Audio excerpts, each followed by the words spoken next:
Hello and welcome to a special presentation from In the Money Media. Very happy to be here with a guest. I usually get to talk to him around our Monster Pods this year, but JK got to have him as his guest. I say, why should JK have all the fun? So now for this show, this pro player look at the Preakness Stakes, we bring in Mike Maloney. Mike, how are things? Everything's good, Pete. And JK gave me the winner. I didn't know he was giving me the winner, but he actually gave me the winner. Did you benefit? Were you team Sovereignty? And I know where you were with Sovereignty when that video was recorded, but in the end, was he a good result for you? You know, the Derby worked out really well, but I thought journalism would win, and I had him rated significantly higher than my next two picks, Sovereignty and Beza, that what bailed me out was I was right enough on the top three to make up for my mistake on who would win. So that's where having just a little backup plan, kind of a little lock it up type bet, can bail you out when I think a dollar try paid what, $200. Was not bad at all. The line I've been using, Mike, is I'll probably live to be 100 and not have the top three in the Derby again, regardless of order. I wasn't right in the order either, but everybody who asked, those were the three horses I gave. I get to feel smart for a few minutes. And I attended the TaylorMade sponsored Derby dinner, and you were your usual loquacious self and very entertaining. And I believe I haven't looked this up. I should have known I was going to be on here, but I believe you picked it 1, 2, 3 and put it in print and put it out out there for everybody to see. We'll take it. It's not, you do this. And I think this is something that you said to me. I'm not sure if it's in Betting with an Edge or just something you said to me in those conversations. I think you were talking about it as a lifelong Kentuckian.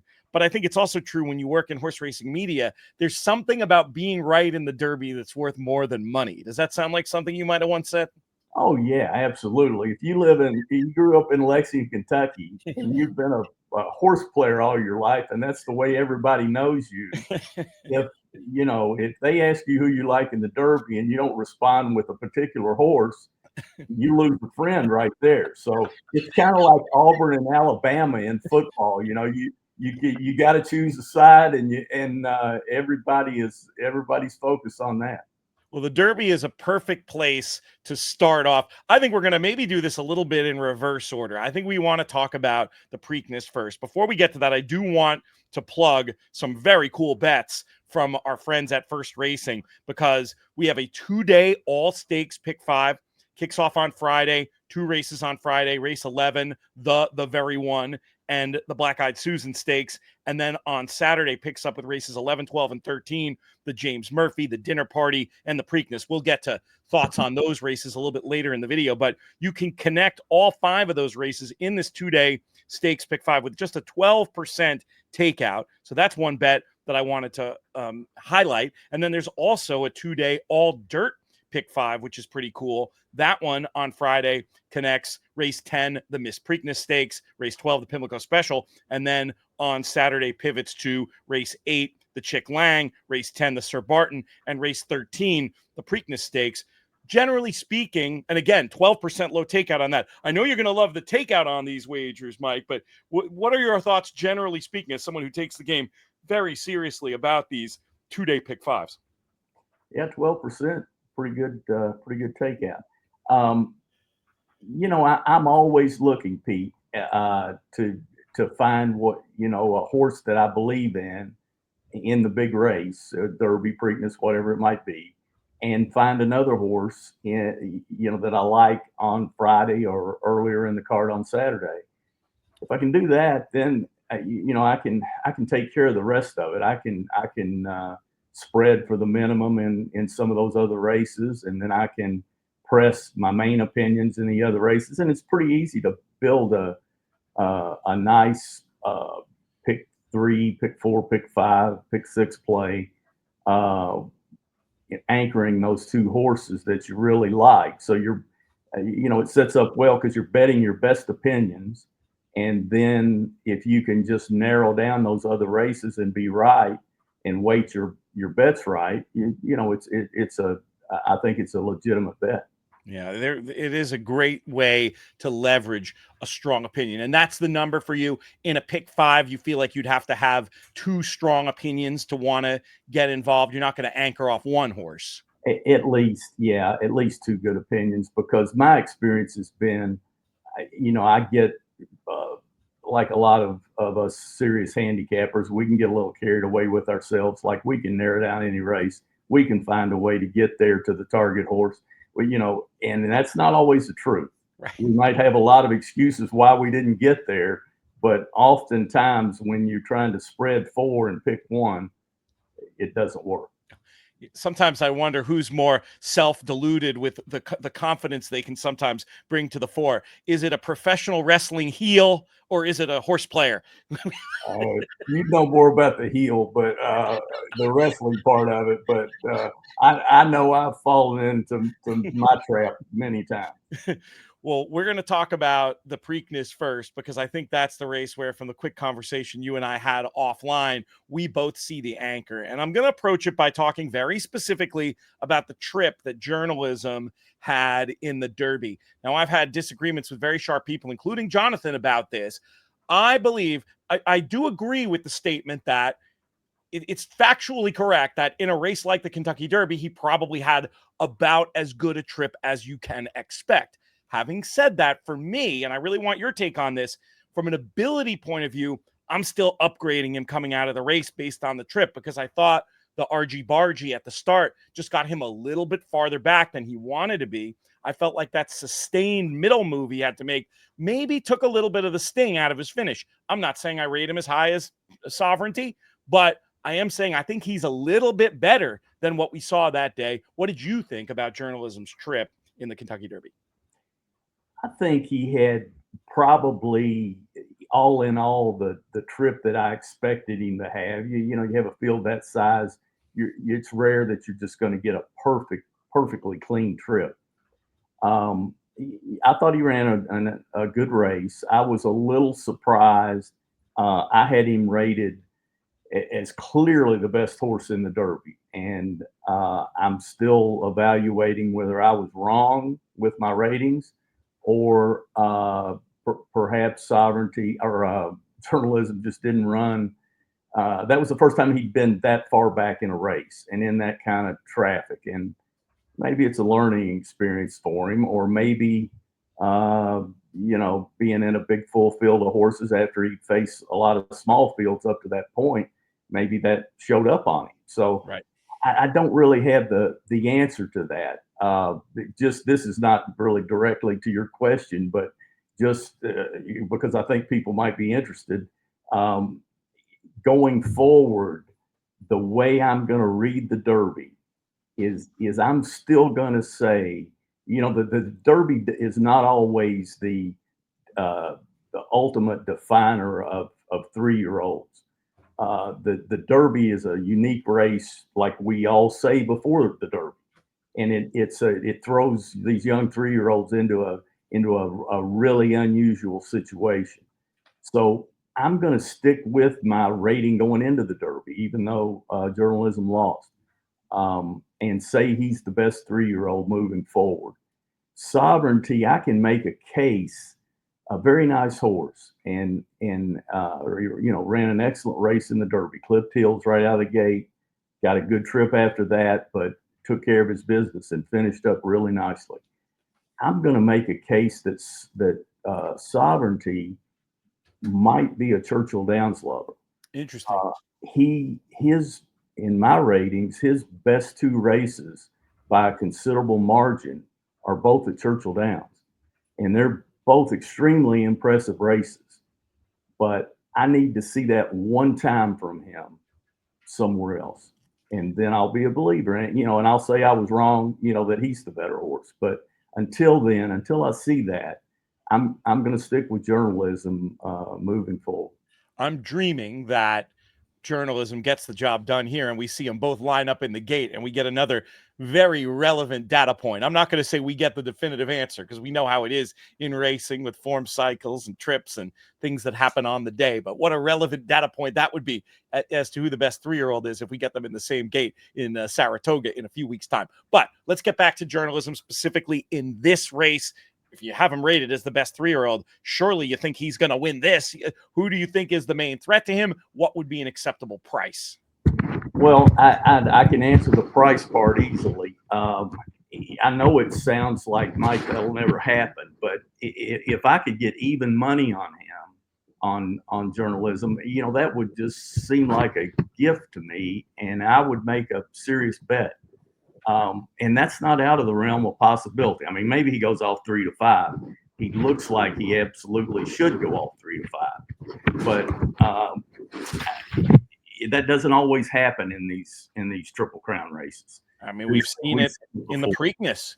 Even it's not just a Derby thing. It feels like it's maybe gets back to that same idea that with so much public money, the long shots are never as long as they should be, and that money has to go somewhere. I mean, Mage had to be even money. He was 7 to 5. Now, the fact that he didn't run very well, that doesn't change what the price should have been going in. Epicenter, same thing. Epicenter, to me, that was more like a direct analog to journalism. He should have been odds on. He was 6 to 5. So I think your even money on journalism sounds right, especially because he's not that strong in the international markets now that don't have that same lever getting pulled of that public money betting on names and stories and horses who are famous on TikTok. Shout out Sandman.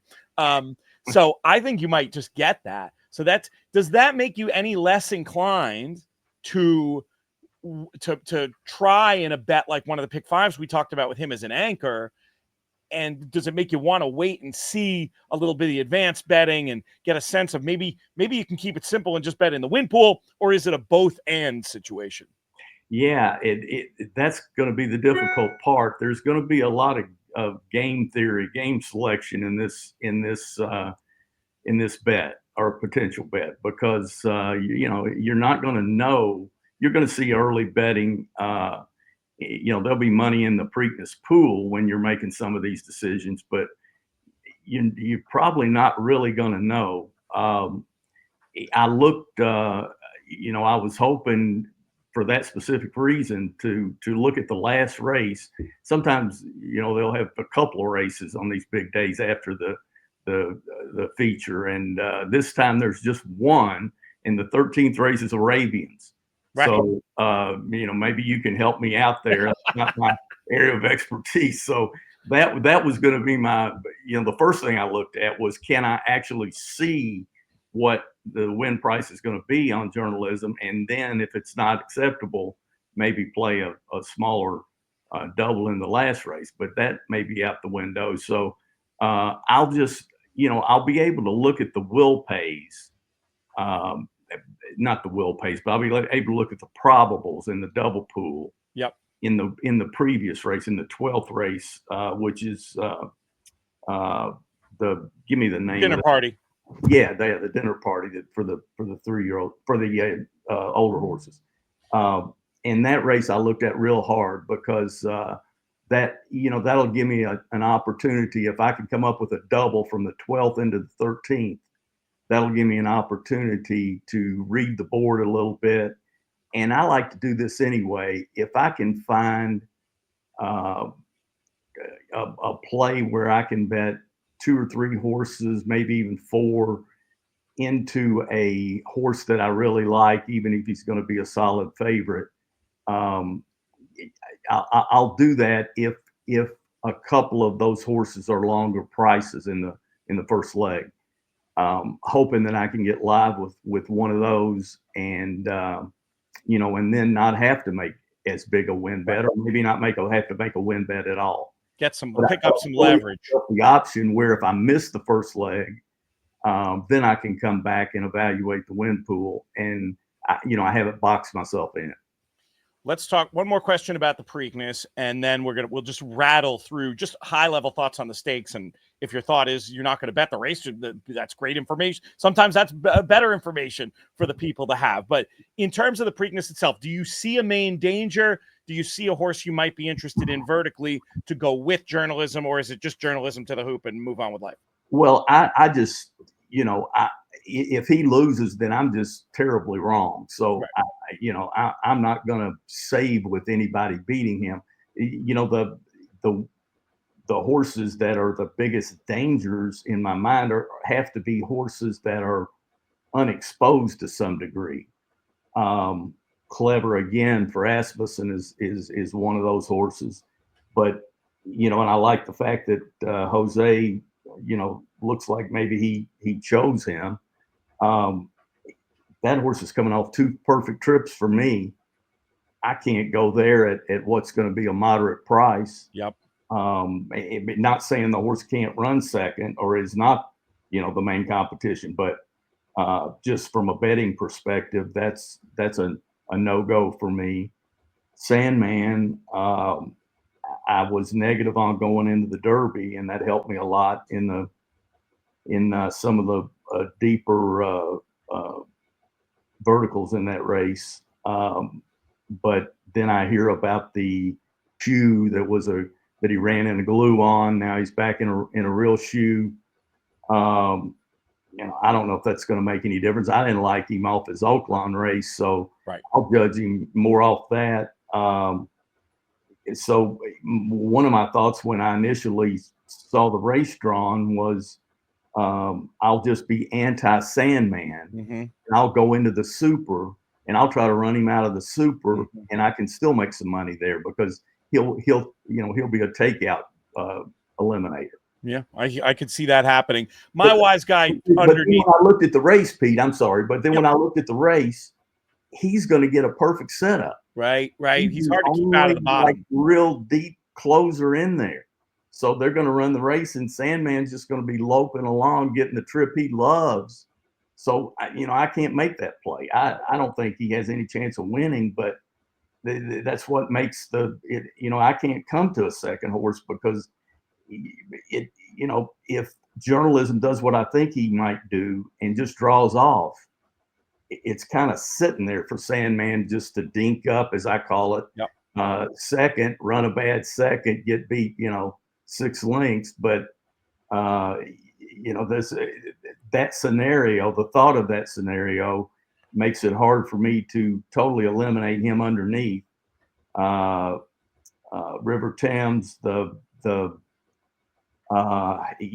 nice horse. I just kind of am concerned about the distance there. He wasn't impressive in the Bluegrass. He's going to have to improve. But he's an honest, he seems to run his race every time. I respect that. He's a contender to run underneath.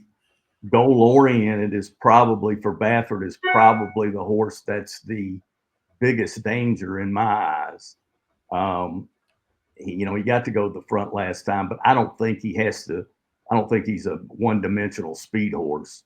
I think he could possibly be ridden differently in the Preakness. I do worry about the rail draw forcing their hand a little bit with Lucas, who is going to go to the outside. I mean, it could work out where Lucas clears and they flop outside, but I could also see their hand getting forced. I can't have him in here for that reason. But I mean, I know what you're saying, obviously. That's a good point, Pete, but you've got an absolute genius on his back. Right. In Pratt. So right. I tell you, that guy, I've loved him for a few years, but he just continually amazes me. He's one of the smartest riders I've ever seen. He's like, Jerry Bailey reincarnated. Not reincarnated. Jerry Bailey's still with us, but I was going to say, I'm talking to Jerry tomorrow. I think he's not going to want to hear that line. And I love he and Randy Moss with their back and forth and their observations on races. Those guys are fantastic. Thank you. I love listening to them and watching them on the coverage. So goal oriented to me is the biggest threat, but and I've thought about like just a cold deck, exacta there, but I can't take goal oriented at the price he's going to be. I can't feel good about taking him, and he's had Lasix both his starts, and now he doesn't get it. So, racing, I know this is a sore spot with Paul Matisse, and it is with me too, but, they throw this Lasix on, Lasix off thing at you, and it's just hard to have confidence in a horse at what's not going to be a big price in goal oriented, and having to take the Lasix factor on top of the price. I don't know if you've heard me make it anywhere, but I'll make it quickly to you now.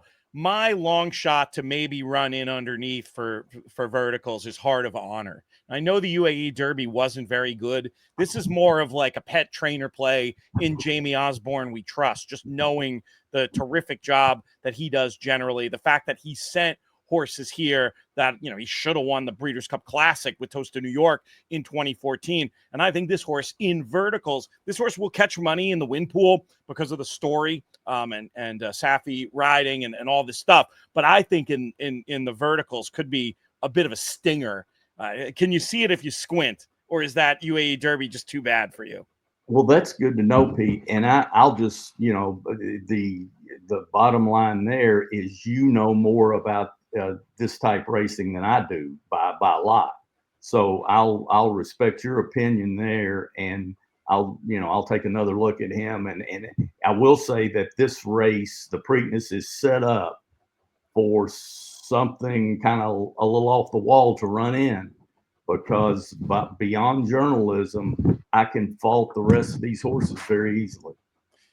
Let's take that quick rattle through the stakes on the rest of the card on Saturday. I just want to hear again your high level thoughts, and even if it's that you're not going to be betting and you don't like the race, that's, like we said, very valuable information.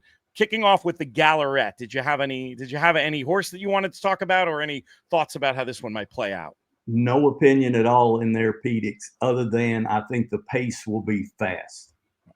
Yeah, for me, that makes me like a runner like Three Havanas, maybe even a little bit more. Just over the years, Clement's success with these shippers, fast pace. You want a potentially good cold rider. Rosario, so good at executing that.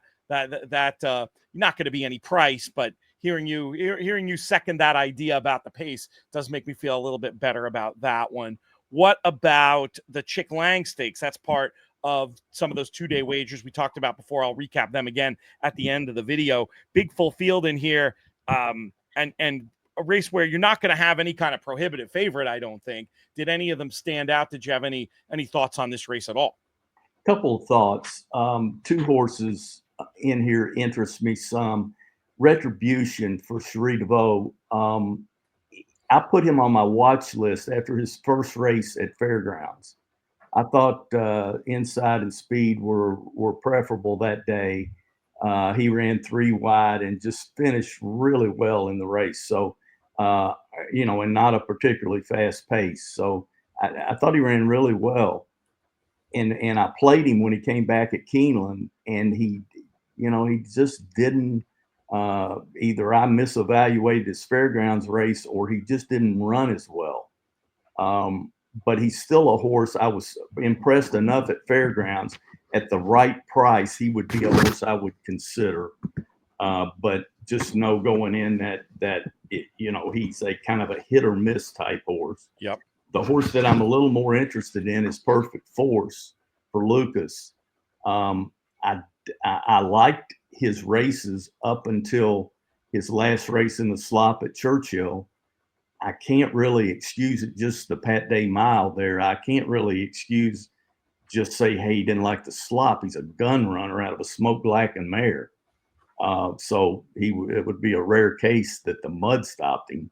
But that race was kind of a merry-go-round race. The speed really held there.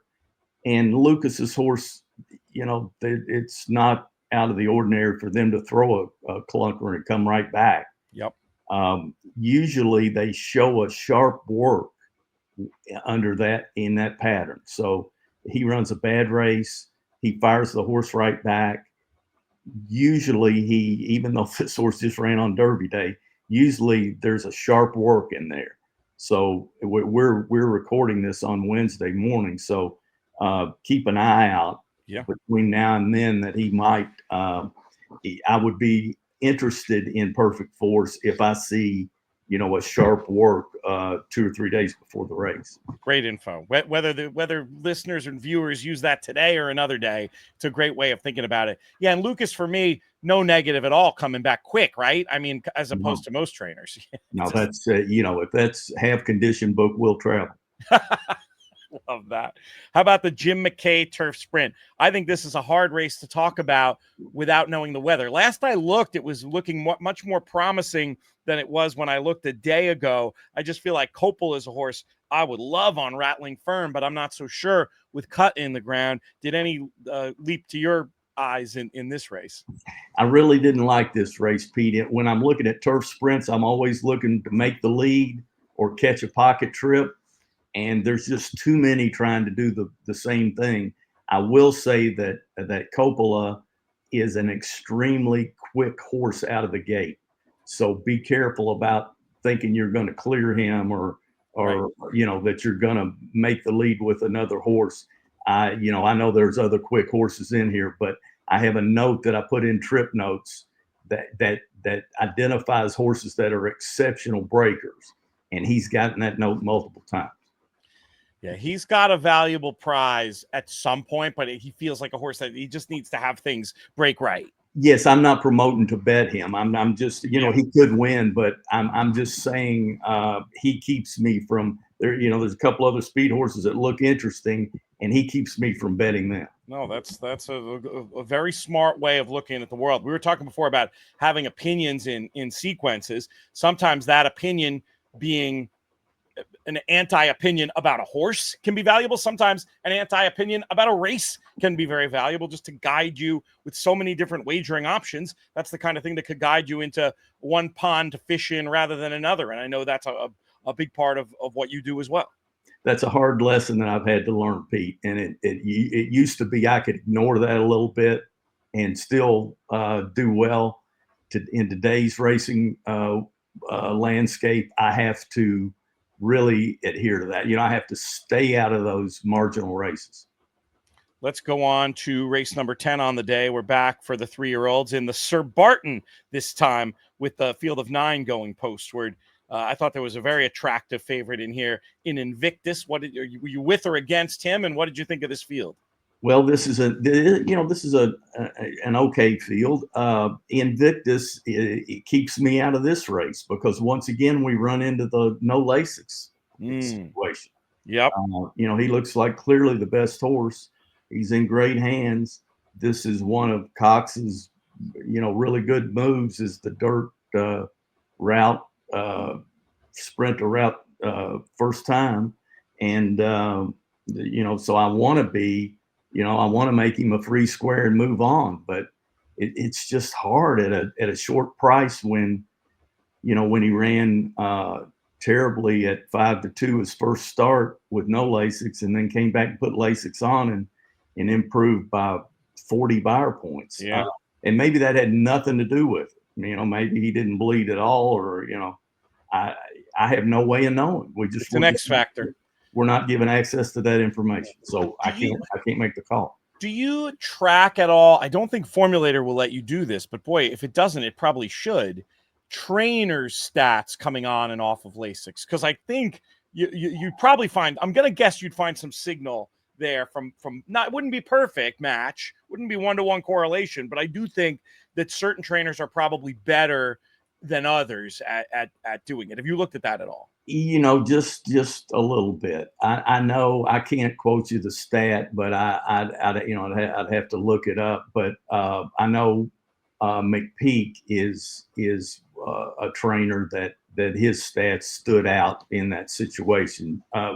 When I looked, this has probably been months ago, but and I've just noticed that about him before. So yes, I will say the answer to that question is that some trainers are liver in that situation than others.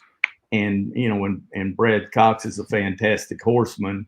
And if, it's probably safe to say this horse is going to perform without the Lasix, but when the price is short and when you're building a whole bet around making this a free square, it just, for the value better inside me just won't, I can't get swallow it. I can't get right with that. Yeah. One horse I'll mention in there is the outside horse, Just a Fair Shake. The young, lightly raced horses can do what this horse did last time and really jump up with their performance. And the handicapper's tendency sometimes is to scratch our heads and say, yeah, I don't know where that race came from. I don't trust that. And I don't totally, but at the right price, I could say, hey, I'm going to trust that race. Pay Billy is in the Preakness, and Surfside Moon that ran third in there is not a bad horse. So I think maybe Surfside Moon didn't really run his A race that day, but he was running against legit horses, ran a good race. So one approach to the race would just say, I think Just a Fair Shake can beat the rest of these, and maybe I'll bet him and play a saver exacta with Cox's horse over him. Yeah, that's a very interesting approach. To get back to the McPeak Lasix thing for a second, just to clarify for those listening along, I'm going to guess that he had poor stats with Lasix horses coming off Lasix, or do I have it backwards? The way I probably shouldn't have brought it up. He just popped in my head. Gotcha. But the way I remember it was his horses overperformed, like going back on Lasix. Oh, that's interesting. Going the other way, they did well. It makes sense. The reason I was guessing it the sort of the reverse way was just because he was a very vocal horseman who didn't want Lasix. So you figure if he's using it, he's really using it for a reason. Whereas when it became the industry standard, everybody was just using it all the time. That was no insult to Ken McPeak. Quite the opposite, really. I just wanted to clarify that. Yes, I think he's an excellent horseman, and I think I'm basically saying, if I understood you right, I'm basically saying what you're saying. Yeah. In that, you're saying he might not do so well off. Right. Yeah. So I think it's two sides of the same coin, but while we're talking about Ken McPeak, I guess everybody knows this now, but it was a nice angle until he blew it open to the whole world. But he's so good. There's no one better in the country, in my opinion, than taking dirt routers, especially 2-year-olds, their first start or two. He's fantastic with that move and has been for 20 years. Yeah. Yeah, we've seen it a number of times in recent memory. Let's talk about race number 11, the James W. Murphy Stakes. We're going a mile on the turf. Once again, theme of the day for these 3-year-olds. JK and I both made the case for Reagan's Wit in here in another video. Where did you? What did you think? Is this a race you might see yourself reaching into the pocket for? I tried hard to get comfortable with this race. I couldn't get totally comfortable. Reagan's Wit is my top choice for sure. The other horse I had in the race was End of Romance. Probably what I'll do in here, but I still have, I just have minor questions about each of them. I'm afraid End of Romance, it worries me how bunched together that field was in the Woodhaven last time. Often an indicator of mediocre form. Yes, and the horses in there look, they look like legit horses, but it's just always a red flag for me with the 5 horses within a length. But I'm still gonna use him, and In Motion seems to do well. At least I don't have numbers for this, but my experience from memory is on Preakness Day on the undercards and on the Friday before that it's a good idea to include Motion when he looks live. Yep. So Reagan's Wit pressed up a little bit, but I'll probably try to start a couple of small picks with just those two, and and see if I can get live to something, but very, very small where the bankroll is not damaged if I'm wrong. I'll push you on Soleil Volant really quickly, the other motion runner in the race, almost just for that other. I liked End of Romance better, but I was like, maybe this is the wrong way of thinking about it. But part of me was like, I'm going to be very frustrated if I get beat with the other motion, when part of why I like the first one is the home field advantage angle. Was your issue with Soleil Volant the price was going to be shorter, or what?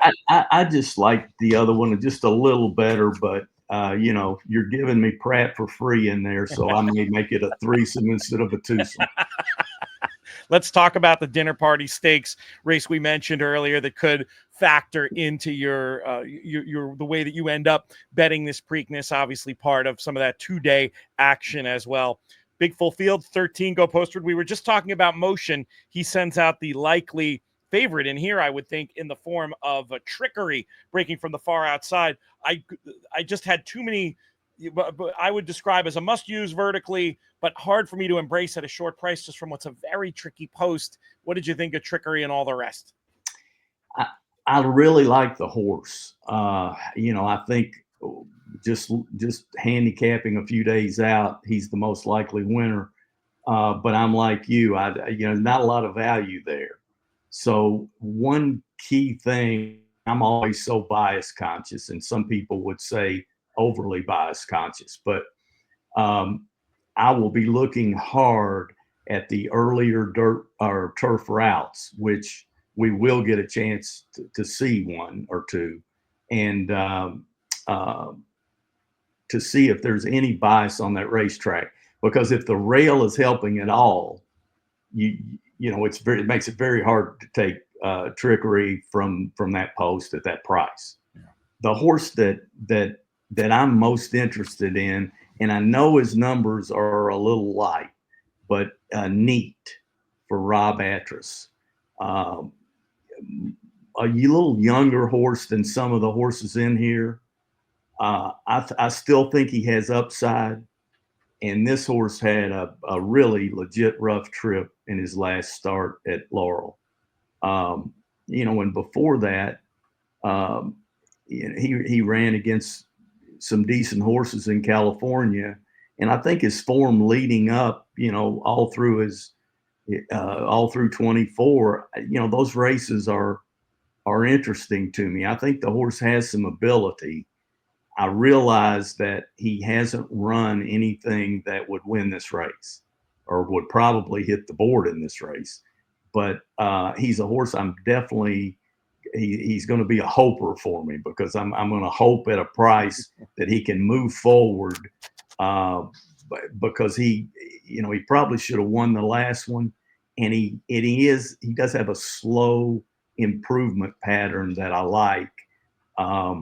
If he can't get the double live for me, I'm hoping he can get in to the verticals to fill out something for me, because I'll probably key him, and especially if the rail is helping a little, I'll probably key him in everything that I have.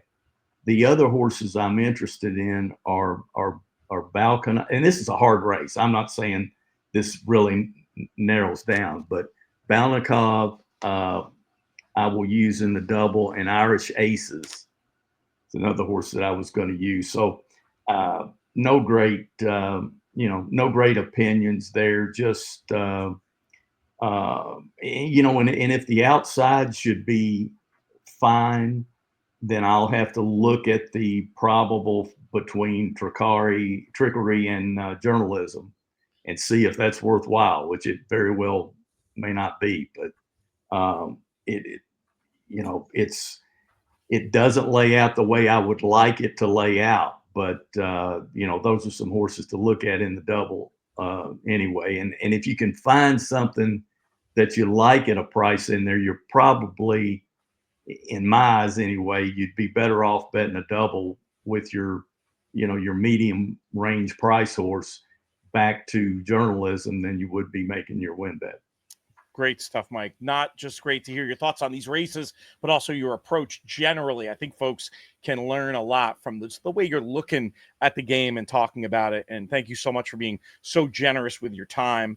we encourage. I want props for Mike down in the comments. Do me a favor. Thank Mike for spending his time. We took him out of his comfort zone today, actually picking some horses on the airwaves. Thank him down there. Let us know who you think is gonna win the Preakness. We are so close to our subscriber goal too of 12,500 by the Preakness. Are you subscribed, Mike? I am not, Pete, but I will be in 5 minutes. How about do it now? It's a button. It's right there. You hit it. You're subscribed. You're dealing with the dinosaur here, my friend. Maybe you can fly down and push the button for me. Great stuff. I will do it as soon as we're off. Excellent. So we're one closer. Hey, let me say this, not because you just pulled my chain there, but let me just say this. I get interviewed, several times, and you are the best at what you do. You ask the best questions, you bring out the best information, you do it in the best way, and you, my friend, are the very best in your field. And I'll speak for the rest of the horse players when I say we really appreciate it. And we're so much better off within the money media in the world than we were before. Oh my God. The check is in the mail, my friend. That's beautiful, beautiful stuff. From the heart, brother. From the heart. I really do appreciate it. And it's made possible by the support, of course, of the people consuming the content and interacting with us. So we encourage them to continue to do that and let us know what type of stuff they want more of. We're always, one thing I like about this company is that we've just really evolved from the beginning of, two guys with a podcast to being a whole media network and having all these other people on the team who do such great work and YouTube content and the premium service and the whole bit. We want guidance from the people out there. That's what makes it special, and being able to interact with people like you, Mike. So thank you very much. One more shout out to our sponsors over at First Racing. Going to just remind folks to check out this full wagering menu because there's a lot of really interesting options, including these 2-day pick fives. I ran down the specifics of the races at the beginning of the video if you want to go back and check it there. But great opportunity to make money. Those will be separate drop downs on whatever ADW you choose. Contest players, too, can get involved in the Preakness betting challenge over at expressbet.com/tournaments. For Mike Maloney, I'm Peter Thomas Fornatel. May you win all your photos.